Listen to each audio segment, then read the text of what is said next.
O Senhor esteja convosco. Está no meio de nós. Proclamação do Evangelho de Jesus Cristo segundo João. Glória a vós, Senhor. Naquele tempo disse Jesus a seus discípulos: Como o meu Pai me amou, assim também eu vos amei. Permanecei no meu amor. Se guardardes os meus mandamentos, permanecereis no meu amor, assim como eu guardei os mandamentos do meu Pai, e permaneço no seu amor. E eu vos disse isto, para que a minha alegria esteja em vós, e a vossa alegria seja plena. Palavra da salvação. Glória a vós, Senhor. Pelas palavras do Evangelho sejam perdoados os nossos pecados. Amém. Meus irmãos e minhas irmãs, a primeira leitura ecoa o primeiro grande conflito institucional da Igreja. Conflito que, inclusive, pôs em partidos contrários os apóstolos Paulo e Pedro. Esse conflito se resume numa questão: os pagãos devem ser obrigados à circuncisão? Essa é a primeira grave questão institucional da Igreja.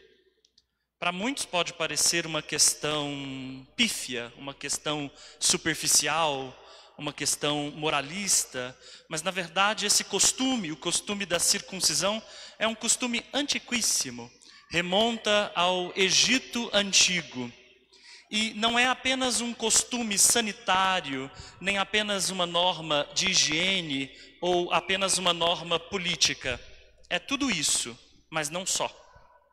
Aqui, para a igreja nascente, esse costume vem do judaísmo e diz respeito a quem pertence ao povo de Israel, ao povo de Deus, a quem é filho de Abraão.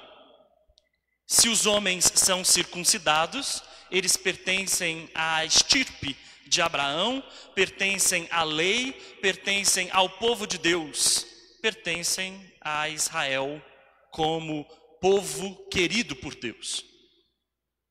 Bastaria dizer assim: Jesus Cristo foi circuncidado no 8º dia, então todo mundo que quisesse seguir Jesus deveria ser circuncidado também. Pedro era um bom judeu, como um bom judeu circuncidado. Paulo era também um bom judeu, como um bom judeu também circuncidado. Logo, a obrigação moral deveria ser imposta, obviamente, a todos aqueles que quisessem fazer parte também do grupo de Jesus. Certo? Não. Errado. E foi isso que os discípulos discutiram no início da igreja. Que isso não deveria ser imposto a ninguém que quisesse seguir Jesus. Que essa norma não deveria ser estabelecida como uma norma para fazer parte do grupo de Jesus, da igreja de Jesus. O que é mais importante para os cristãos é ter o coração circuncidado. O que é mais importante para a igreja nascente é a fé em Jesus Cristo. A fé é que salva, e é isso que o discurso de Pedro diz. E isso é muito importante porque significa dizer que não há nenhum traço externo, nenhum aspecto físico ou exterior que nos faça pertencer a Jesus, senão uma decisão por Ele. Quem é que faz parte do grupo de Jesus? Quem usa véu? Não. Quem usa crucifixo? Não. Quem usa saia longa, cabelo longo, não corta o cabelo, não doa sangue, são esses os traços que nos identificam ao grupo de Jesus? Não. O que nos identifica a Jesus Cristo é que a gente venha à igreja, pague o dízimo, reze o terço? Não. É que a gente seja circuncidado? Tampouco. O que nos identifica a Jesus é uma decisão por Ele. Uma decisão que a gente chama de fé. Uma decisão e uma adesão completa à sua vida. Isso significa também outra coisa, que não é possível imitar Jesus Cristo. Não é possível imitar Jesus. O que nós deveríamos fazer para imitar Jesus? Deixar o nosso cabelo grande, se é que ele tinha o cabelo grande, usar túnica, comer tâmaras no deserto? Não. Nossa imitação a Jesus não é por nenhum traço que ele tenha tido, que faça parte da sua cultura ou do seu aspecto histórico, como o fato de ele ser, ele mesmo, circuncidado. O que, então, nós devemos ter em relação a Jesus? Uma configuração de vida a ele. E isso é diferente de imitação. E a configuração de vida a Jesus Cristo, nós só a teremos, como também a decisão por ele, por sua vida, a adesão a ele, nós só as teremos quando nós formos capazes de permanecer no seu amor. Tudo está dito nisto: permanecei no meu amor. Quando a gente permanece no amor, a gente permanece ligado a Jesus Cristo, e Jesus Cristo permanece ligado a nós. É isso que nos faz cristãos. Muito tempo de cristianismo, e a gente ainda vem disputando coisas superficiais, penduricalhos. A gente vem ainda discutindo o que é que nos faz cristãos de verdade.